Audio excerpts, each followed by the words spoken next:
రెడ్డి వైఎస్ఆర్ కార్యకర్తలు కాదు.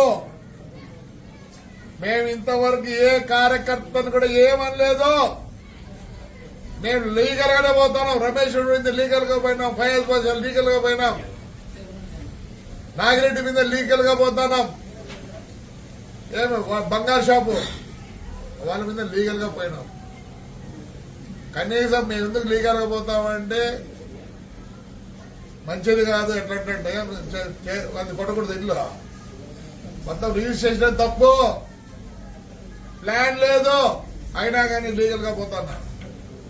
ఈ పొద్దు ఎవరెవరు వచ్చినారు నాకైనా కొన్ని ఫోటోలు ఉన్నాయి. మా కార్యకర్తలు ఏమంటారు, మేము తొందరలో వస్తాం, రఫా రఫా రఫా రఫా మేము జైలు కట్టేయాలి. పొద్దు నుంచి రఫా రఫా రఫా అని వాడి కోసం వచ్చిన మాకు వేరే వాళ్ళకి అవసరం లేదు. చూడండి మా కార్యకర్తలు ఎలా ఉన్నారో చూపిస్తాం.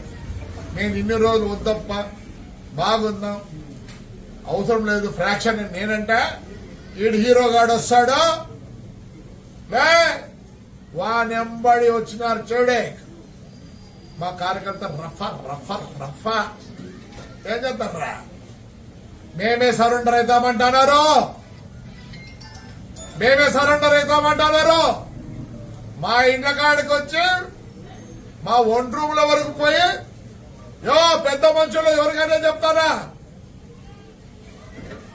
ఇవే స్టేట్మెంట్లు ఇచ్చేది.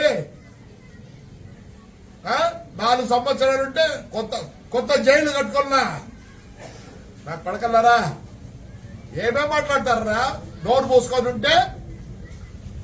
ఏం వాడి గురించి మాట్లాడతాను, మీ గురించి ఒక్క రోజు మాట్లాడలేదు. మీరొద్దు, మాకొద్దు. ఏం కార్యకర్తలు ఉండాలి, అదికి ఇదికి ఉండాలి. పొద్దున్నే చూడండి మా వాళ్ళు, నేను ఎంత గట్టిగా పట్టుకొని కూర్చుండే. నేను కూడా ఊరు పోతానన్నా, నేను టూర్ పోతానా, నాకేం సంబంధం లేదు. రఫా రఫా రఫా రఫా మీరు 4 సార్లు అన్నారు. పొద్దున్నే చూడండి, పొద్దున్న చూడండి. అందుకే నన్ను ఊరికి పంపిస్తాను. పోతున్నా వాని దగ్గర వచ్చి వానికి సాయం చేసినందుకంతా మేము రఫా రఫానే మా కార్యకర్తలు అంటున్నారు. చూసుకోండి, లిస్ట్ ఉందప్ప, ఆల్రెడీ లిస్ట్ ఉంది. మీ ఇండ్ల కాడ ఆడోళ్ళు